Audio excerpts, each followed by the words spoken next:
지금부터 사랑과 기도로 만들어가는 생명 있는 방송 CHB 크리스찬 헤럴드 방송을 시작합니다. 매일 새벽 4시, 매일 밤 11시 하루의 시작과 마무리를 함께하는 CHB 크리스찬 헤럴드 방송은 크리스찬 헤럴드 신문과 가장 인기 있는 기독교 정보를 담고 있는 www.christianherald.com과 함께 오늘도 성실하게 여러분 곁에 함께할 것입니다. 하나님께서 선물로 주시는 오늘 하루를 CHB 크리스찬 헤럴드 방송과 함께 소망으로 열면서 오늘도 하나님을 섬기며 영혼을 사랑하는 복된 하루가 되시기를 바랍니다.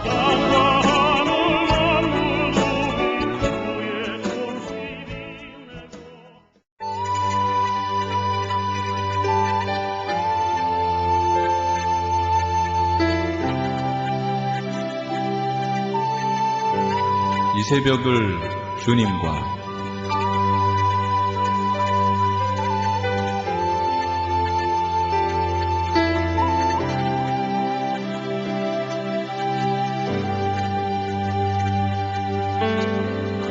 AM 1650을 통해 남가주 전역에서 AM 1540을 통해 하와이에서 그리고 인터넷을 통해 전 세계에서 듣고 계시는 이 새벽을 주님과 애청자 여러분, 밤새 평안하셨습니까? 이 새벽을 주님과의 종영철 인사드립니다.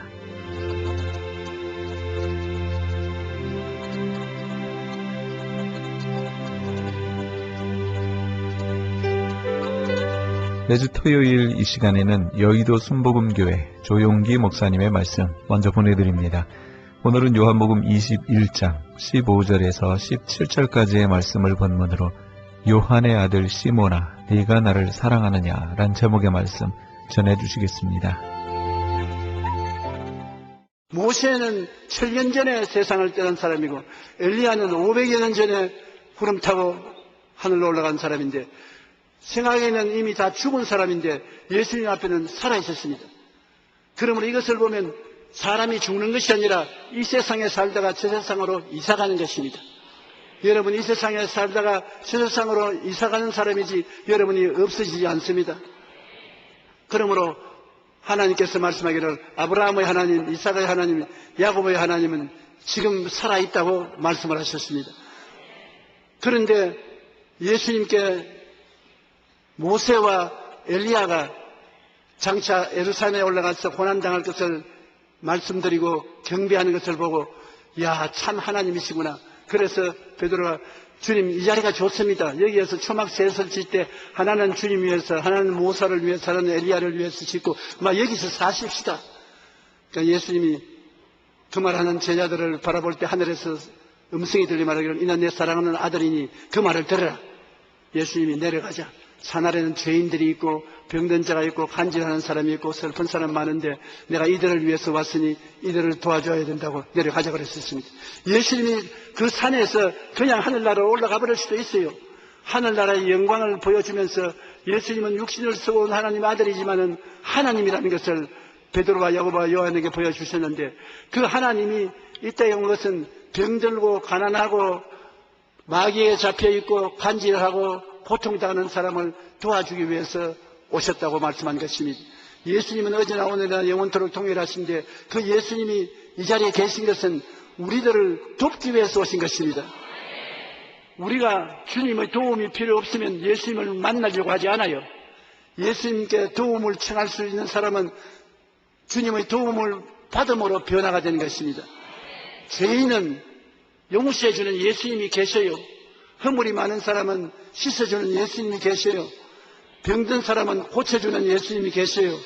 저주받고 가난하고 헐벗은 사람은 그것에서 건져주는 예수님이 계셔요. 죽는 사람은 천국을 이끌어주시는 예수님이 계셔요. 예수님은 여러분 우리에게 해방과 자유를 주기 위해서 오신 것입니다.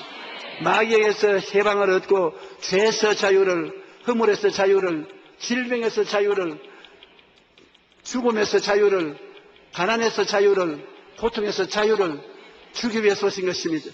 예수님은 그러므로 언제나 우리의 해방해 주는 주님, 우리에게 자유를 주시는 주님이어서 주 안에 들어가면 영혼이 잘된같이 범사에 잘되며 강건한 역사가 일어나게 되어 있는 것입니다.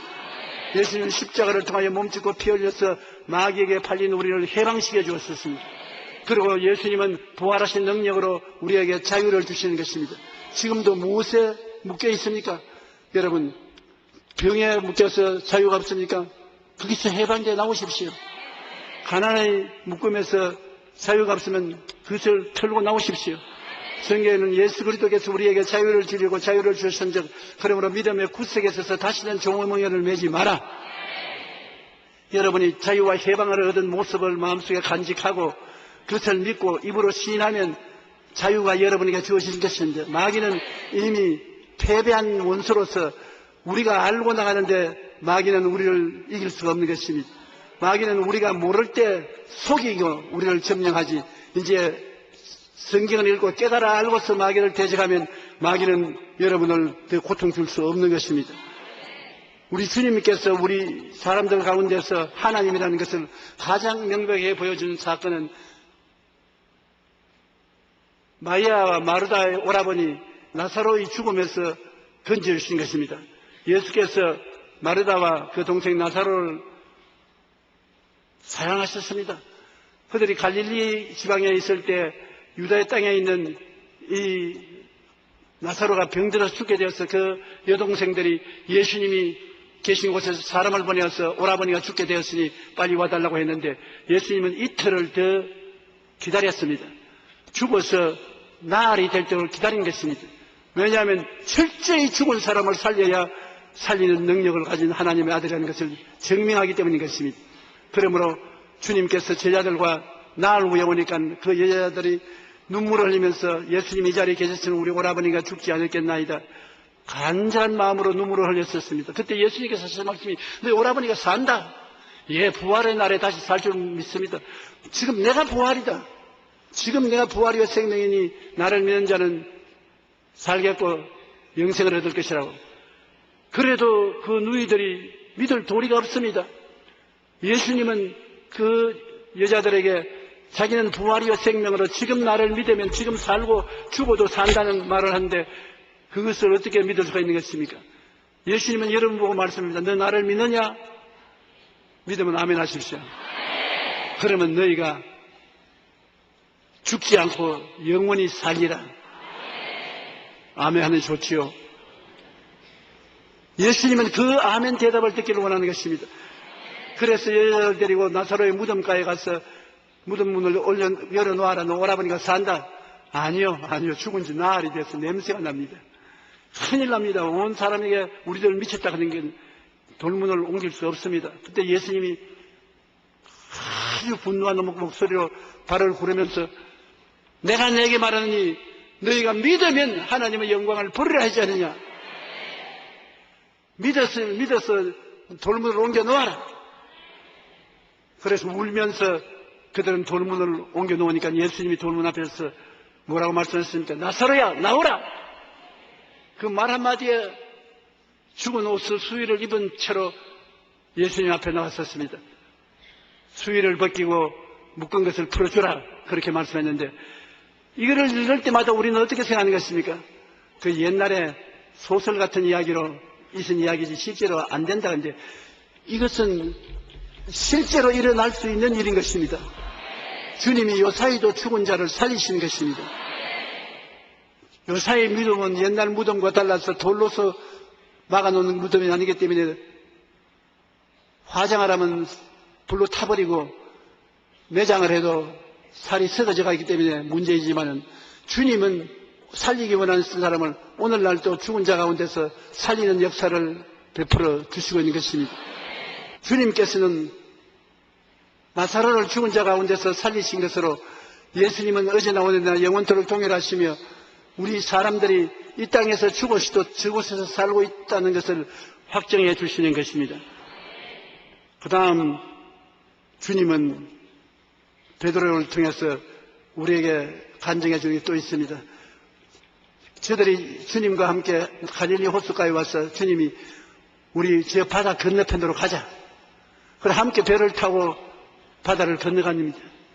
다 어부였기 때문에 물놀이를 잘하지요.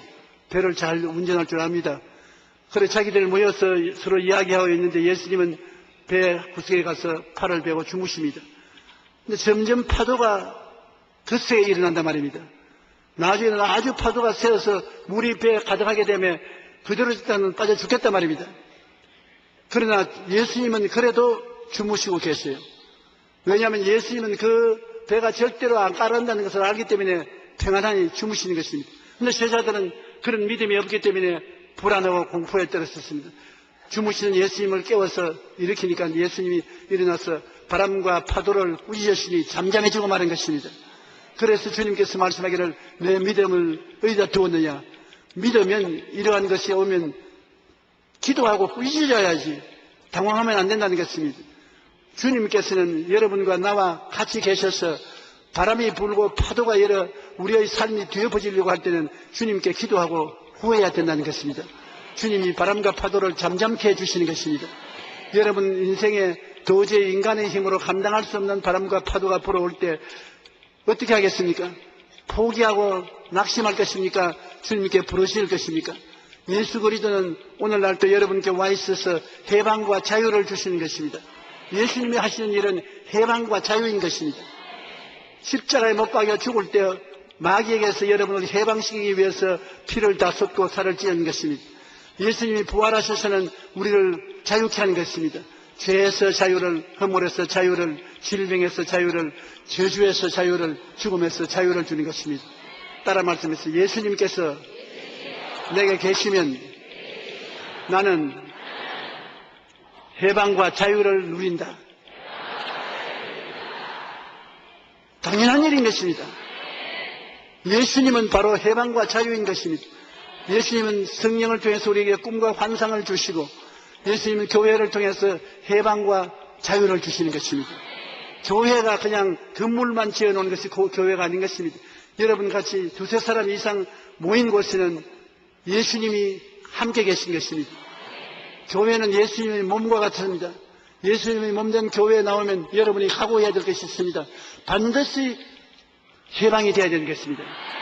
마귀에게서 해방이 되어야 되는 것입니다. 그리고 반드시 자유를 얻습니다.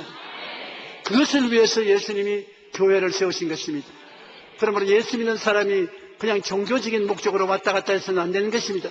여러분은 매일같이 예수님 안에서 해방을 얻고 자유를 얻고 꿈과 환상을 가지고 영혼이 잘됨같이 범사에 잘됨에 강건한 사람으로서의 삶을 살아가게 되는 것입니다. 그러므로 우리의 풍랑도 예수님은 잠잠케 하는 기적을 허락해 주는 것입니다. 왜 그러면 이와 같은 많은 기적들을 제자들에게 주님께서 보여주신가? 그 이유가 있습니다. 기독교는 기적의 종교라는 것을 알게 하기 위한 것입니다. 예수 믿는다는 것은 반드시 우리의 삶 속에 기적이 따른다는 것을 믿으라는 것입니다. 기적이 없는 기독교는 기독교가 아닌 것입니다. 기적이 없는 신앙은 신앙이 아닙니다. 베드로는 마지막 간증에서 자기들이 예수님을 다 버리고 도망친 이야기부터 했었습니다. 예수님이 잡혀서 사형선고를 받고 끌려가기 전에 예수님께서 베드로를 쳐다보니 베드로가 예수님 보고서 카페나 통곡하고 울었습니다. 왜냐하면 예수님을 모른다고 3번 부인한 것입니다. 첫 번째도 예수님을 모른다, 두 번째도 예수님을 모른다, 세 번째는 맹세하고 저주하여 가로되 나는 그 사람 모른다 했었습니다. 베드로가 발견한 것은 예수님을 안 믿을 수는 없으되 목숨을 내놓을 만큼 사랑은 할 수 없다는 것입니다. 그럴 힘이 안 생긴다는 것입니다. 여러분 우리도 그럴 때 있지 않습니까? 예수님을 안 믿을 수는 없어 믿기는 하지만은 그러나 예수님을 위해서 목숨을 바치라 하면 그렇게 할 힘이 모자란다는 것입니다. 그게 문제입니다. 바로 예수님이 베드로에게 질문한 질문, 베드로야 내가 나를 사랑하느냐는 질문도 거기에 나오는 것입니다. 여러분 예수님을 안 믿을 수는 없지요. 예수님을 구주로 믿지요. 그런데 예수님이 네 목숨을 나를 위해서 내놓으라면 할 마음은 있지만은 힘이 있습니까 없습니까? 힘이 없지요. 예수님이 그것조차도 다 이해하시는 것입니다. 예수님이 죽었다가 부활하셔서 40일 동안 여기에 번쩍 저기에 번쩍하면서 나타나셨을 때 제자들은 어디에서 예수님이 나타날지 모르기 때문에 우리 고향으로 내려가자. 고기잡이는 천상 고기나 먹고 살아야지 않겠냐. 베드로가 나는 물고기 잡으러 간다. 바다로 자기 배에 먼지를 틀고 나가니까 다른 제자들도 다 같이 우리도 하고 다 따라 나갔었습니다. 밤새도록 그날 또 물고기를 잡으려 해도 못 잡았어요. 근데 예수님이 해변가에 서서 부활하신 예수님이 얘들아 무엇이 좀 있느냐? 아무것도 없습니다. 배 오른편에 건물을 던져봐라. 오른편에 던지니까 물고기가 많이 잡혔거든. 제자들이 이구동성으로 예수님이시다, 주님이시다. 그러니까 베드로는 옷도 걸치지 않은 채 그냥 물속에 뛰어들어가서 예수님께 나오니까 예수님이 숯불을 피워놓고 물고기를 구워놓고 기다리십니다. 그래서 다 배불리 먹고 난 다음에 예수님께서 제자들의 대표인 베드로를 정면으로 보시고 난 다음 베드로야, 예, 내가 나를 사랑하느냐? 그때 사랑이라는 말이 예수님이 아가페라는 말을 썼습니다. 헬라어에서는 사랑이라는 글자가 두 개 있는데 아가페는 목숨을 바쳐 사랑하는 것을 말하는 것입니다. 그러면 그저 친구로 사랑하는 것은 필레오라고 합니다. 필레오. 한번 따라 말씀해서 아가페. 이것은 목숨을 바쳐서 사랑하는 것이고 그냥 친구로 사랑하는 것은 필레오. 그래서 예수님께서 베드로를 쳐다보시고 베드로야 네가 나를 아가페 하느냐?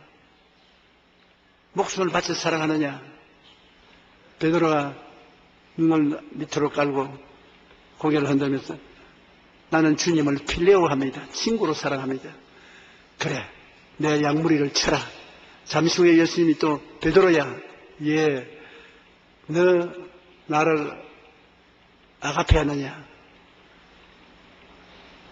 예, 주님, 나는 주님을 필레오 합니다. 친구로 사랑합니다.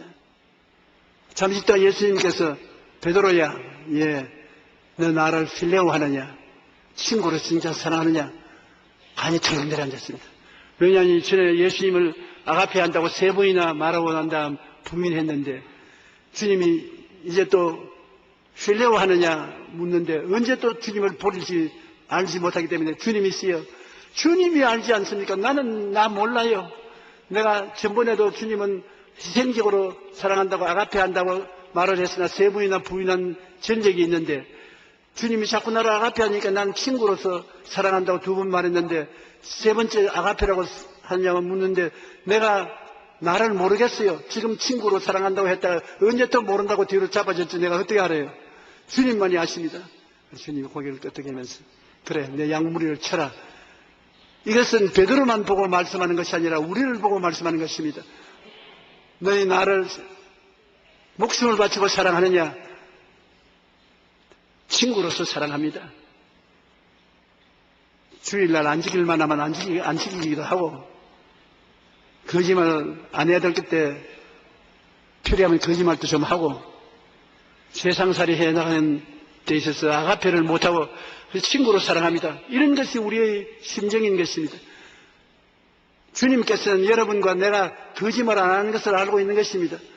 참으로 주님을 신적인 사랑으로 사랑하지 못하고 친구로서 사랑하는데 친구로서 사랑한다고 주님이 버리시는 거 아닙니다.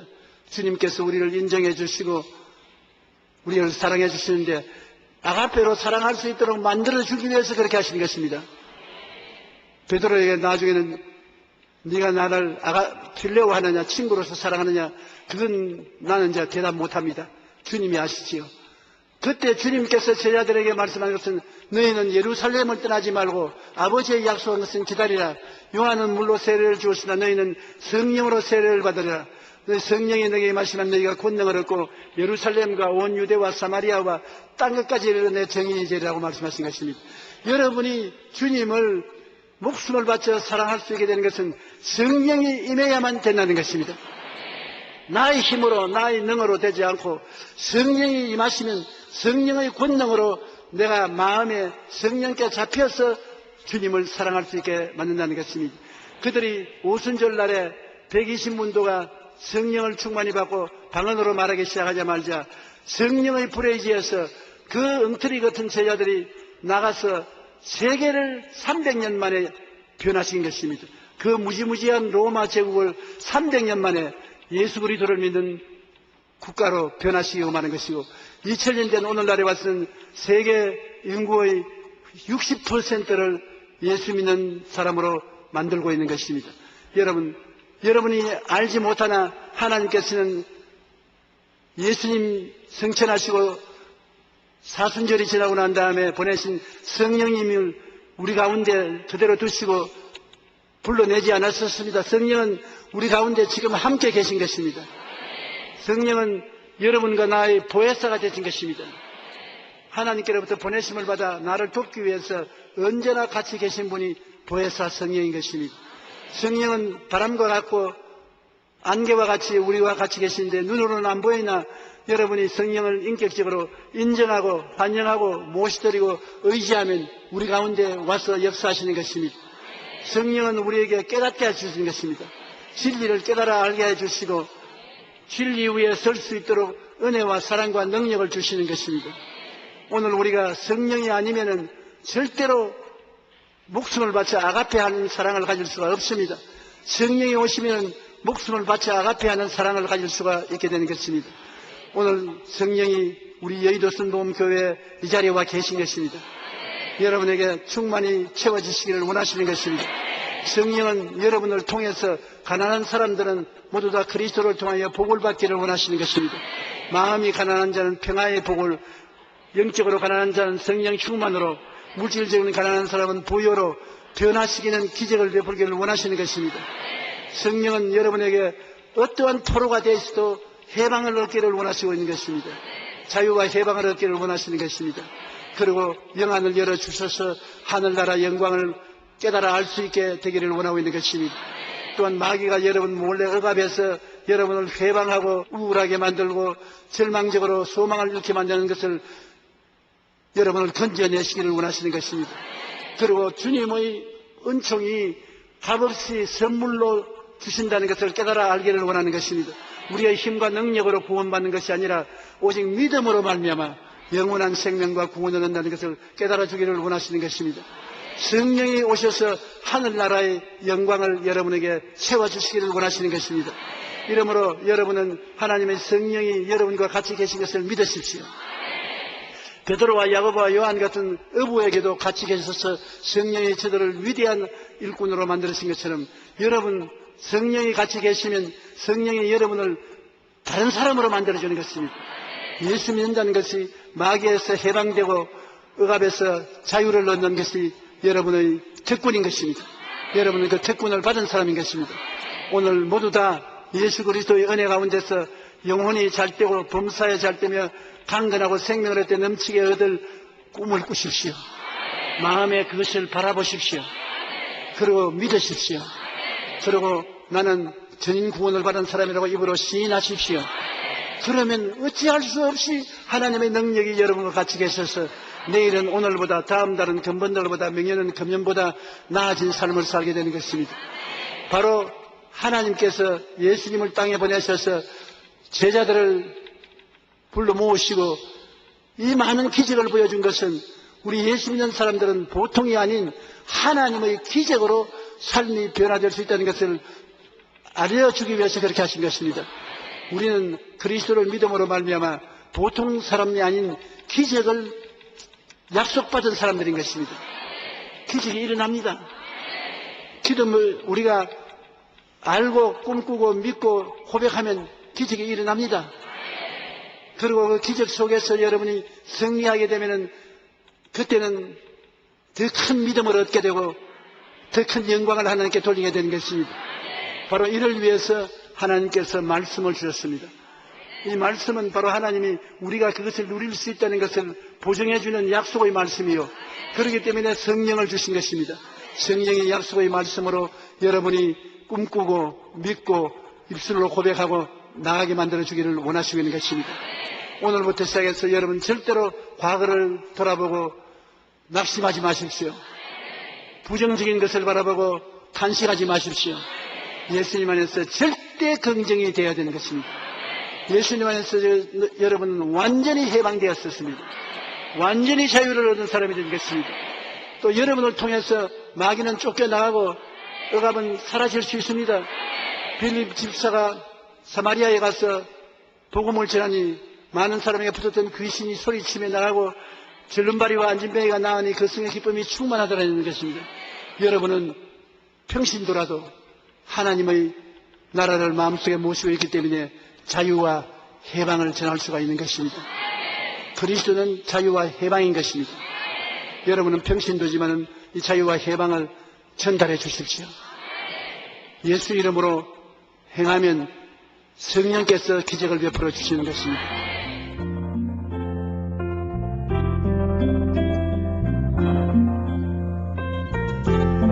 지금까지 여의도 순복음교회 조용기 목사님께서 요한의 아들 시몬아 네가 나를 사랑하느냐 란 제목의 말씀 전해주셨습니다. 여의도 순복음교회에 대해서 좀 더 자세히 알기 원하시는 분은 홈페이지 www.fgtv.com으로 들어가시면 도움받으실 수 있습니다.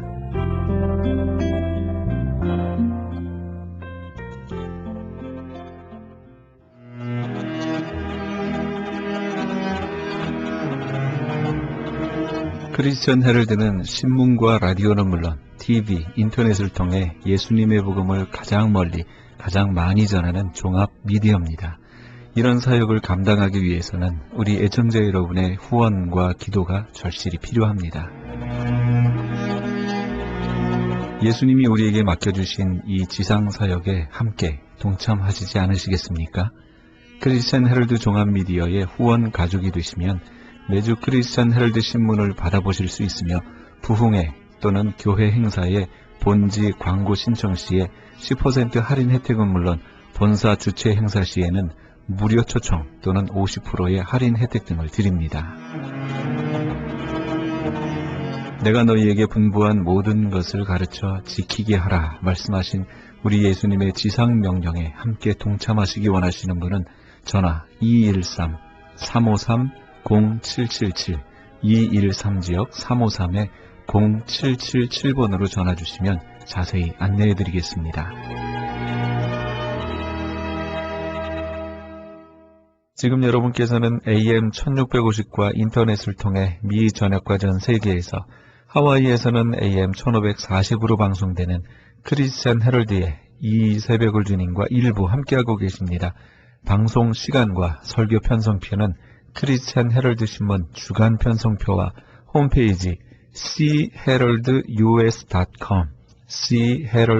홈페이지cheraldus.com,cheraldus.com에서 확인하실 수 있습니다. 계속해서 나성 순복음교회 진유철 목사님의 말씀 보내드립니다. 오늘은 고린도전서 16장 13절에서 24절까지의 말씀을 본문으로 마지막 권면, 마지막 인사란 제목의 말씀 전해주시겠습니다. 우리 옛날에 아기돼지 삼형제 이런 동화 이야기 다 알지요. 아기돼지 삼형제가 각각 집을 짓습니다. 그런데 얍삭바른 돼지가 짓기 쉬운 집이나 이런 거 가지고 대강 집을 짓는 거예요. 그늘만 피하는 집.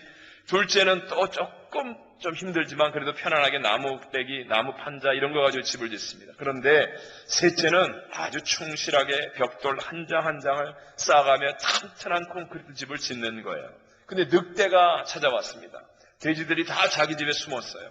근데 늑대가 그냥 집으로 집을 지은 그 돼지 앞에 가가지고 후! 바람을 보니까 그냥 날아가 버리잖아요. 그러니까 이 돼지가 동생 집으로 얼른 도망을 갑니다.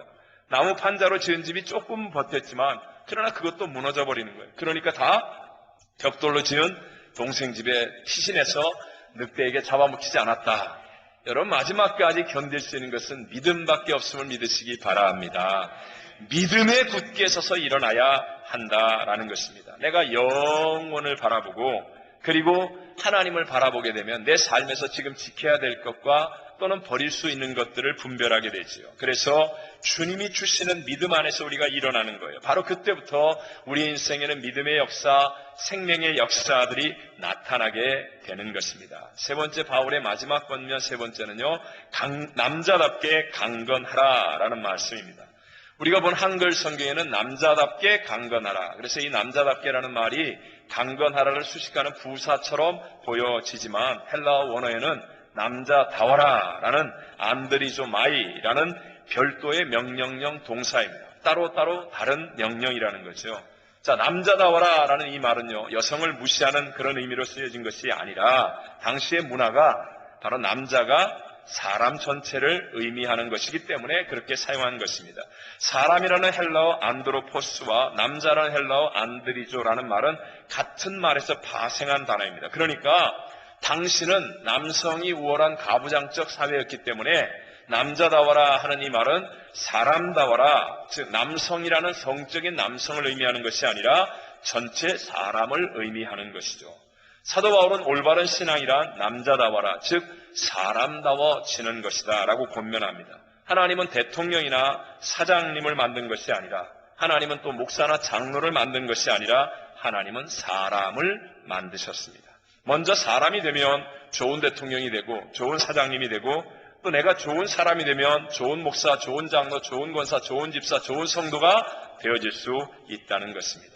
먼저 사람다워지면 내가 어떤 자리에 있어도 나머지는 저절로 다 되지만, 그러나 내가 사람다움을 상실해버리면 어떤 높은 자리에 있다 할지라도 결국 안 된다는 것입니다. 그러므로 올바른 믿음이란 내가 어떤 위치 또는 어떤 직분, 어떤 상황에 있다 할지라도 하나님의 사람다워지는 것이다 라고 사도 바울이 권면해주고 있습니다. 네 번째, 바울의 마지막 권면 네 번째, 강건하라, 헬라어로 크로타이오라는 말은 강하게 해라, 힘을 내라 라는 말인데요. 이 단어는 능동태 명령형이 아니라 수동태형 명령형입니다. 그러니까 내가 의지를 키우고 내가 체력을 키우고 내가 노력해서 내 힘으로 강해지라는 것이 아니라 하나님에 의해서 강해지라, 힘을 내어라 라는 의미입니다. 예를 들어서 여러분, 이 종이 한 장은 이건 정말 어린아이도 찢을 수 있는 아주 별 볼 일 없는 약한 것입니다. 그러나 이 종이 한 장을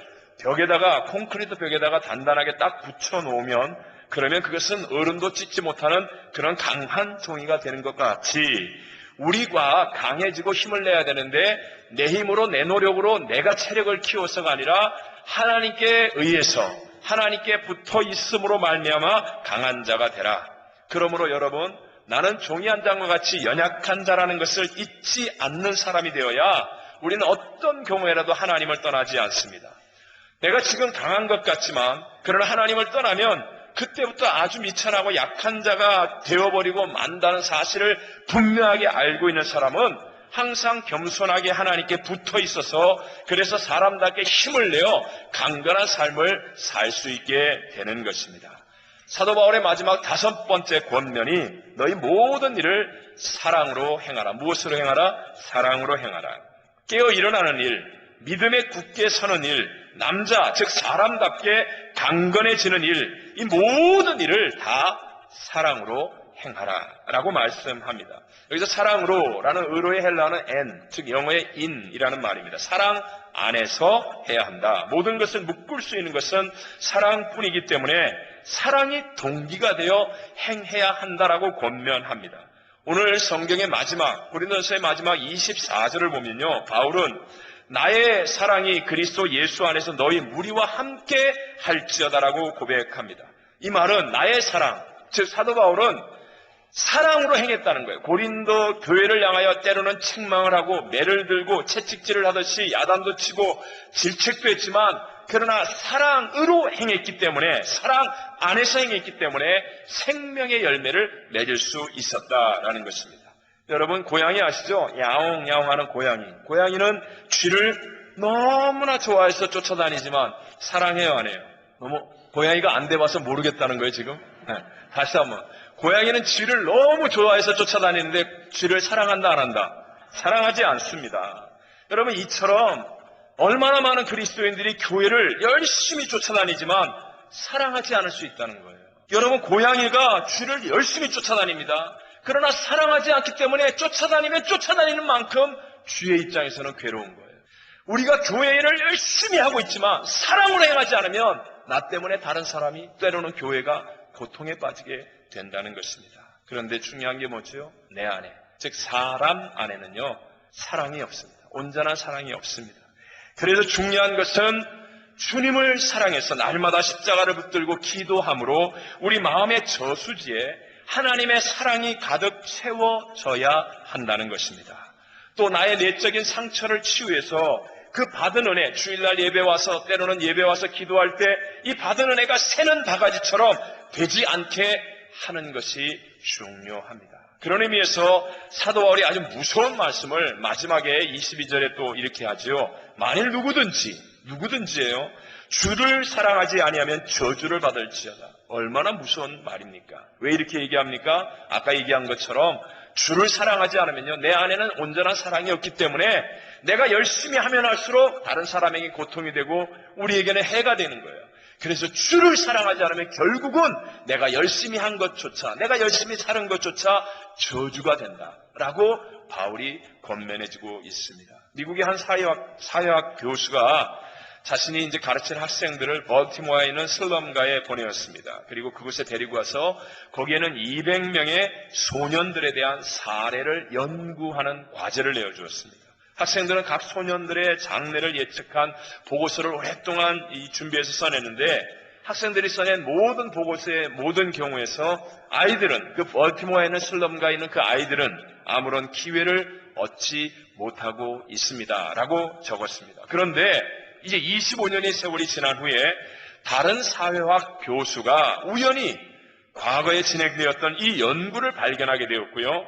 그래서 자기가 이제 지금 가르치고 있는 그 학생들에게 옛날에 25년 전에 연구조사 대상이었던 그 소년들이 지금 어떻게 되어 있는지를 조사하도록 했습니다. 그랬더니 그 조사했던 200명의 소년들 가운데 25년의 세월 동안 그곳을 떠났거나 아니면 이미 죽은 20명을 제외하고 나머지 남아있는 180명을 조사했더니 무려 176명이 변호사, 의사, 사업가 등으로 아주 커다란 성공을 거두었다는 거예요. 모두가 깜짝 놀랐습니다. 아니, 기회가 없는 슬럼가의 아이들이 어떻게 이렇게 다 성공할 수가 있는가? 그래서 176명을 만나 그들 모두를 정밀하게 조사했더니요, 그들에게서 공통적인 대답이 딱 하나가 나왔습니다. 딱 하나. 그게 뭐냐?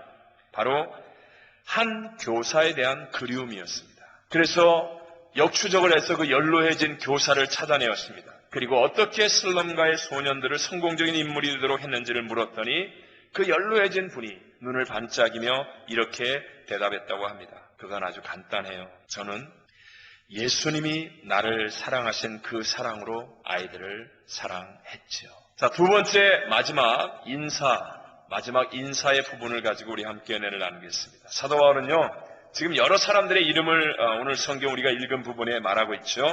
자기 혼자 주의 일을 한 것이 아니고 또 자기 혼자 고린도 교회 질문에 대답한 것이 아니라는 것을 의미합니다. 신앙은 혼자 있는 것이 아닙니다. 함께 사랑하며 함께 교제하는 것입니다. 살아있는 생명의 특징이란 무엇입니까? 내가 살아있다는 것, 생명이 살아있다는 것은 반드시 주고받는 교제, 교류가 있어야 한다는 것입니다. 그러므로 부활하신 예수, 지금도 살아서 우리 가운데 역사하시는 성령님의 생명 안에서 공동체와 함께하며 교제하는 사람이 되어야만 내가 온전한 신앙으로 성장할 수 있다는 사실을 깨달을 수 있습니다.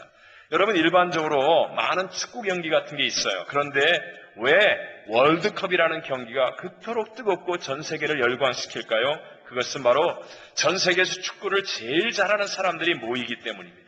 축구에 관계된 가장 유명한 사람들이 다 모여있기 때문에 축구에 있어서는 최고의 파워를 만들어내는 것입니다. 여러분이 축구를 잘하거나 테니스를 잘 치거나 골프를 잘하거나 아니면 바둑을 잘 두거나 요리를 잘하거나 무엇이든지 여러분 잘하려고 하면 자꾸 나보다 실력이 좋은 사람을 만나야 실력이 는다는 것이죠. 신앙도 마찬가지입니다. 언제 우리의 신앙이 자라서 온전해지겠습니까? 그것은 신앙을 가진 사람들과 함께 교류하고 교제가 많을 때 나의 신앙은 성장하게 되어 있습니다. 만약에 여러분들이 교제를 끊고 교류를 끊고 혼자 있으면요, 분명히 잠깐은 편합니다. 그렇지만 여러분 기억하셔야 돼요. 그 잠깐의 편함을 통하여 진짜 중요한 예수의 생명력이 사라지고 있다는 사실을 여러분은 깨달아 알아야 됩니다. 그래서 우리가 함께 구역 예배를 드리면서 손님들이 많아지니까 불편하고 힘든 것도 있지만 같이 간증을 쉐어하고 그리고 연약함을 가지고 함께 기도를 나누고 할 때 우리도 모르는 사이에 신앙이 성장합니다. 또 이번처럼 교회의 온 가족이 함께 기도원에 가서 귀한 집회를 갖는 것 너무나 소중한 일이죠. 이렇게 할 때 놀라운 우리가 평소에 체험할 수 없는, 나 혼자 있으면 결코 체험할 수 없는 하나님의 역사들을 누릴 수 있게 될 줄로 믿습니다. 그런데 우리가 이렇게 공동체와 함께 하는 것을 이루기 어렵게 만드는 많은 이유 중에 하나, 그것이 바로 잘못된 평등주의라는 거예요. 특별히 배고픈 것은 참아도 배 아픈 것은 못 참는 우리 한국 사람들에게는 유달리 이 잘못된 평등주의가 강합니다. 그래서 늘 남들과 비교하면서 살아가요. 남들이 사면 나도 사야 돼. 남들이 입으면 나도 입어야 돼. 그래서 제가 내일 이제 기도원에서 한국을 가는데 한국 갈 때마다 느끼는 거예요.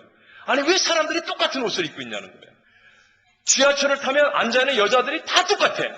화장도 생긴 것도 코높이도 입모양도 뭐 자세히는 안 봤지만 뭐 이렇게 보면 이렇게 남자들 신은 구두를 보면 뾰족한 게 유행하면 전부 다 뾰족해. 동그란 신은 나밖에 없어. 네. 다 똑같아. 들은 가방, 뭐 유행하는 스타일 다 똑같아. 얼굴도 성형을 해서 다 똑같고. 왜 그래요? 우리 한국 사람들은 이 잘못된 평등주의가 있어요. 남이 하는 건 나도 해야 되고 남이 하는 걸 못하면 상대적인 박탈감을 느끼는 거예요. 그래서 배가 아파. 그래서 공동체 생활을 잘 이루어가기가 힘들어하는 것입니다.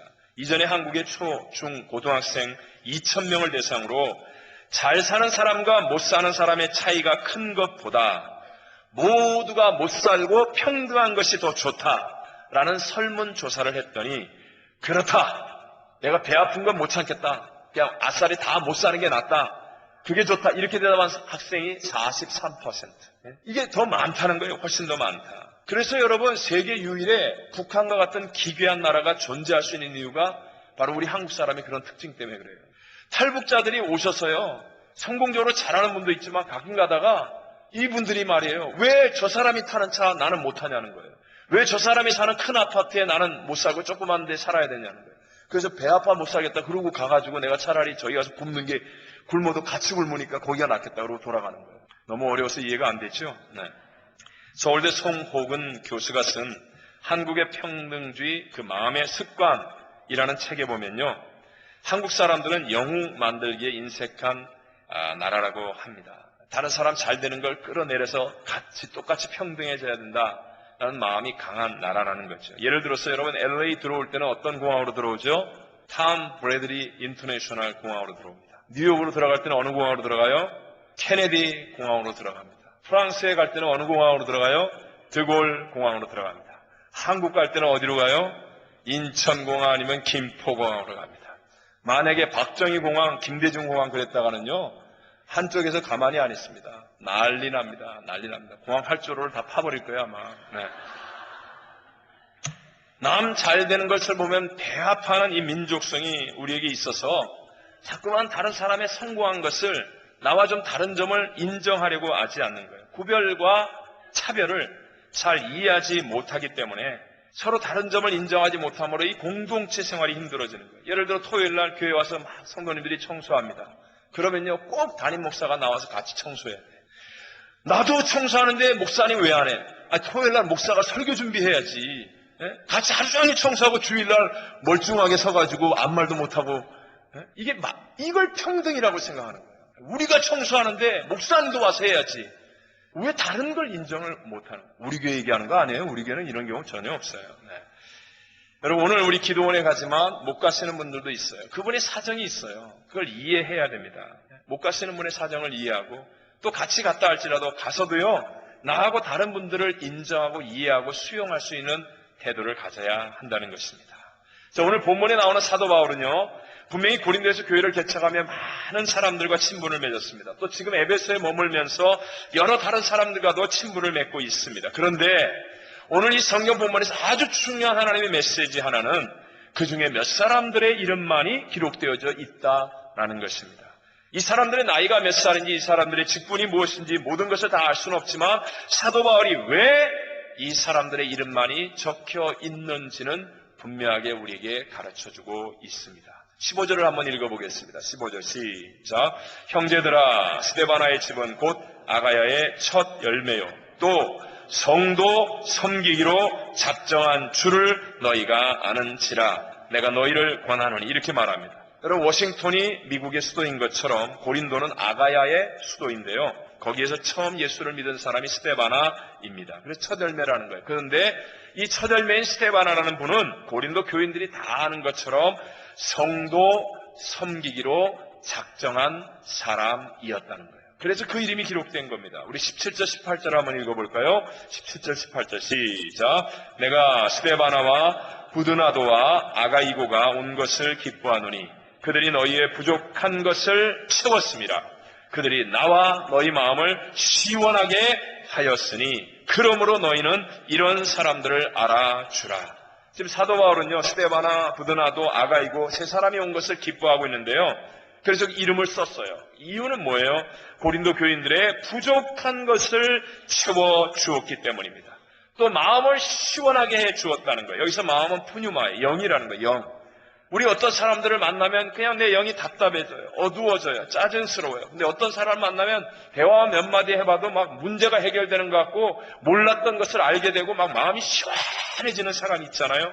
그래서 이 사람들의 이름이 성경에 기록되었다는 거예요. 마지막으로 19절을 보면 아굴라와 브리스가 또는 브리스길라라고 그러죠. 이름이 나옵니다. 그들은 사도 바울이 전하는 복음서에 가장 많이 이름이 등장하는 부부입니다. 그들은 사도 바울 같은 텐트 메이커였죠. 고린도에서부터 텐트를 짜면서 선교 사역을 했던 사람입니다. 정확하게 말하면요, 자신의 생존을 위해 직업을 갖고 있다라고 생각하는 사람이 아니라 자신의 직업을 통해서 하나님의 영광을 드러내고자 했던 사람이라는 것입니다. 이렇게 내가 어떤 직업을 가지고 있든지 그 직업을 통해서 하나님의 영광을 드러낼 때 그 직업이 바로 성직이 되는 것입니다. 그리고 그 직업 자체를 성직으로 여기는 쓰는 사람이기 때문에 바로 그의 이름이 성경에 이렇게 아름답게 기록되어져 있다는 것입니다. 자, 사도 바울이 편지를 썼던 이 시대에 이 지역, 당시 로마 제국으로 아주 광활했지 않습니까? 많은 부자들, 많은 권력자들, 많은 지식인들, 많은 예술가들이 있었습니다. 하지만 우리는 그들 이름은 한 명도 모릅니다. 그런데 오늘 성도를 섬기는 사람들, 부족한 것을 채워줬던 사람들, 다른 사람의 영을 시원하게 해주는 사람들, 생존을 위해서가 아니라 주님의 영광을 위해서 일하는 그러한 사람들의 이름은 하나님의 영원한 생명책, 성경책에 기록해 놓으신 줄로 믿습니다. 오늘 이 시간에도 수많은 사람들이 로스앤젤레스 그리고 캘리포니아 여기에 살고 있습니다. 만약에 주님께서 이 시대의 교회의 역사들을 하나님 나라에서 기록하신다면 여러분 누구의 이름이 들어가겠습니까? 그렇게 열심히 선거운동하고 지난주에 당선됐던 시장 이름, 시의원 이름? 아닙니다, 여러분. 한꺼번에 대박이 나서 큰 돈을 버는 어떤 부자의 이름? 아닙니다, 여러분. 아니면 사람들의 입에 가장 많이 오르내리는 유명한 연예인이나 스포츠 스타들의 이름? 아닙니다, 여러분. 또 우리 교회 안에서도요. 직분이나 또는 자리에 더 관심이 많은 그런 사람들의 이름? 아니라는 거예요. 성도를 섬기는 사람들, 부족한 것을 채워줬던 사람들, 다른 사람의 영을 시원하게 해주는 사람들, 자기의 직업을 가지고도 주의 영광을 위해 헌신했던 사람들, 그들의 이름이 지금 하나님의 생명책에 기록되어질 줄로 믿습니다. 저도 목사이지만 제가 사실 목사로서 하나님 앞에 서면 제가 제일 많이 혼이 날 것 같은 그런 두려움을 늘 갖고 있는 사람입니다. 성도를 섬기기보다는 목사이니까 대접을 받을 때가 더 많아요. 그래서 대접 받으려고 하는 마음이 내 안에 생기지 않을까. 부족한 것을 채워주려고 하기보다는 나의 부족을 채워달라고 요구하기도 쉽고요. 남의 영을 시원케 해주기가 얼마나 어려운지 설교 끝나고 나는데 밝아지기는커녕 또 오늘 목사 죽 썼네. 그러고 돌아가는 성도를 한 명이라도 보는 순간에 심장이 얼어붙는 것 같은 이 마음. 목사를 성직이라고 하면서 자기의 야망을 위해서 살아가기가 너무나 쉽기 때문에 저에게도 두려움이라는 거 두려워. 여러분들도 신앙생활하면서 겉으로 교회 몇 년 다녔다, 직분이 뭐다 이런 것으로 착각하지 않게 되시기를 바랍니다. 제가 자주 하는 유머 있잖아요. 그건 사실 제 스스로에게 하는 말이거든요. 한 장로님이 천국에 갔더니 천국에 마침 식사 시간인 듯 막 값진 음식이 가득합니다. 근데 마침 자기가 출석했던 교회에 새신자 교육을 받은 한 새성도가 식사를 하는데 산의 진미를 앞에다 놓고 그냥 너무너무 즐겁게 해피하게 식사를 하고 있는 거예요. 그래서 장로님도 기대를 하는데 베드로 사도가 장로님 식사를 하는데 짜장면 한 그릇 딱 갖다 주는 거예요. 그러니까 얼마나 섭섭하고 놀랍니까? 아니 우리 교회 새신자는 저렇게 푸짐한 식탁을 주시면서 내가 명색이 그 교회 장로였는데 난 짜장면 한 그릇이 뭡니까? 그러니까 베드로 사도가 그 장로님을 쫙 쳐다보면서 잔소리 말고 그거나 감사하는 마음으로 먹으라는 그런 투로 딱 이렇게 얘기하는 거예요. 야, 너희 교회 목사는 배달 나갔어. 난 이 얘기가 저에게 늘 새기는 말이에요. 우리 교회 성도님들 다 천국 가서, 우리 천국 가서 여러분들 산해진비 식당 하는데 나는 배달 나가면 어떡합니까? 마지막으로 여러분, 고린도전서의 마지막 23절, 24절 우리 함께 읽어보겠습니다. 23절, 24절 시작. 주 예수 그리스도의 은혜가 너희와 함께하고 나의 사랑이 그리스도 예수 안에서 너희 무리와 함께 할지어다. 아멘. 예수. 여러분, 이 헬라어 성경의 어순은요, 우리가 읽는 한글 성경의 어순과 다르죠. 제가 책을 보니까 24절 마지막 단어가 바로 예수예요. 마지막 단어가. 그리고 거기에 비해서 고린도서 1장 1절을 보면 하나님의 뜻을 따라 그리스도 예수의 사도로 부르심을 받은 바울과 형제 소스테네는 이렇게 말합니다. 바울이라는 이름이 1절에 등장하는데 이것도 헬라어 어순으로 보면 제일 앞에 첫 번째 나오는 단어가 바울이에요. 고린도전서는 바울로 시작해서 예수로 끝나는 책이에요.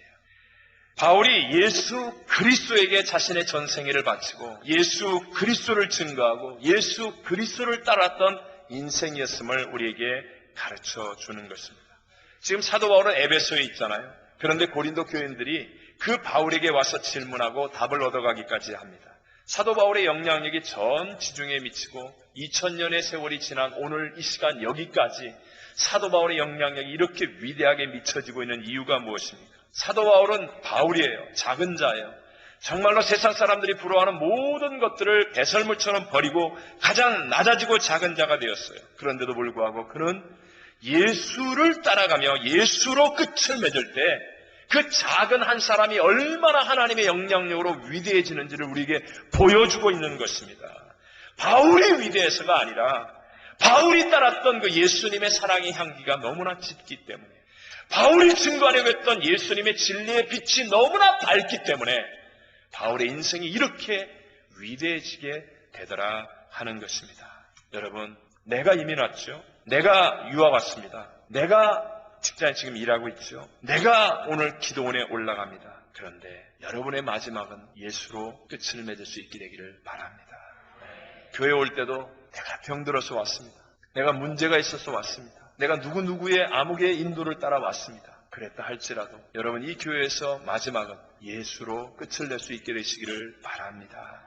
그럴 때 나의 연약했던 인생, 허물만한 인생, 부족했던 인생, 이 모든 인생이 예수의 그 진한 사랑의 향기, 예수의 놀라운 진리의 밝은 빛으로 가장 아름답고 가치 있는 인생이 되어질 수 있다는 것입니다. 마지막에 제일 잘했던 연주자가 되겠습니다. 마지막 종료 2초를 남겨놓고 최선을 다하여 골을 넣어 역전승을 만드는 운동경기처럼 우리 예수, 만왕의 왕, 만주의 주, 만물의 충만이신 예수, 이 예수와 함께하고 예수로 내 인생이 끝나서 가장 아름답고 가치 있는 삶의 승리자들이 다 되시기를 주님의 이름으로 축원합니다.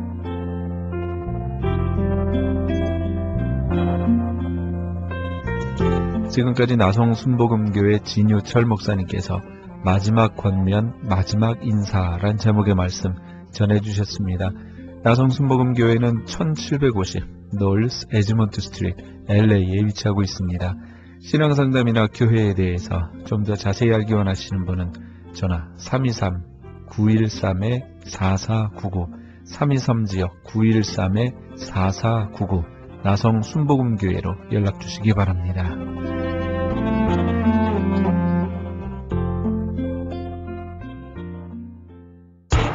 기적의 영양제 M3를 아십니까? 무슨 병에 걸렸던지 큰 효과를 준다는 그 신비한 기적의 영양제. 혈액에 영양을 공급하여 힘이 생기니까 피곤하지 않고 이제는 지팡이 없이 걸을 수 있다고 많은 분들이 간증을 합니다. 혈액 해독, 기력 회복, 뼈 골수 영양 공급, 심장, 뇌, 혈전 용해. 유태인 회사가 제조한 특수 영양제. M3, 혈액순환을 잘 되게 하는 최고급 영양제. M3, 크던 작던 아픈 곳이 있다면 M3. 213-435-9600, 213-435-9600번입니다. 정직한 마음으로 권해드립니다.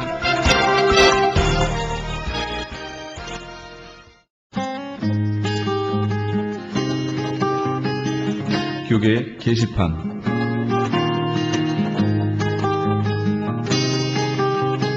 김영찬 목사가 대표로 있는 효사랑 선교회에서는 본사 크리스천 헤럴드의 협찬으로 청소년 대상 효행 글짓기 100일장 및 사생대회를 개최합니다.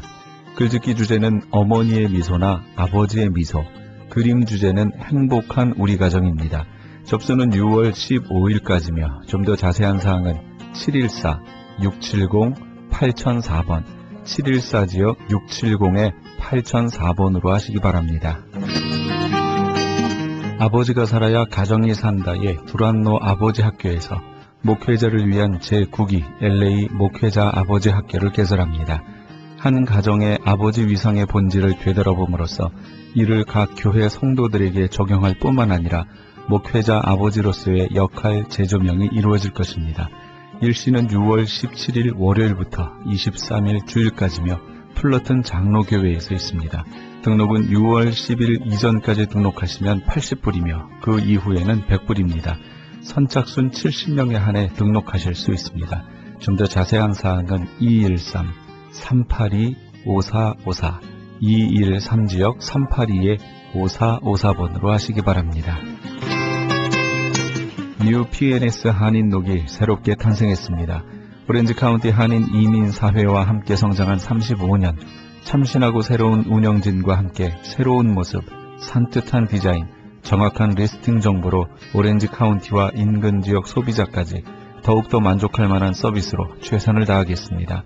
조서록 리스팅 광고 문의는 오렌지 카운티 지역은 714-992-2921, 714지역 992-2921, LA 지역은 213-353-0777, 213지역 353-0777번으로 하시기 바랍니다. 울터리 선교회에서 한인 어르신들을 위한 무료 간식 제공을 합니다. 매주 월요일부터 금요일까지 오전 10시에서 11시 30분까지며 장소는 올림픽과 놀만디에 있는 노인회관입니다. 좀 더 자세한 문의는 213-819-3300, 213지역 819-3300번으로 문의하시기 바랍니다. 교계 게시판에 대한 좀 더 자세한 사항은 크리스천 헤럴드 신문 교계 소식란을 참조하시기 바랍니다.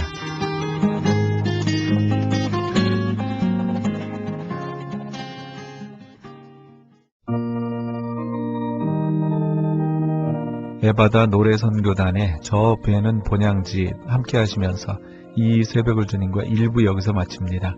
잠시 15 후에 2부에서 돌아오겠습니다.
십자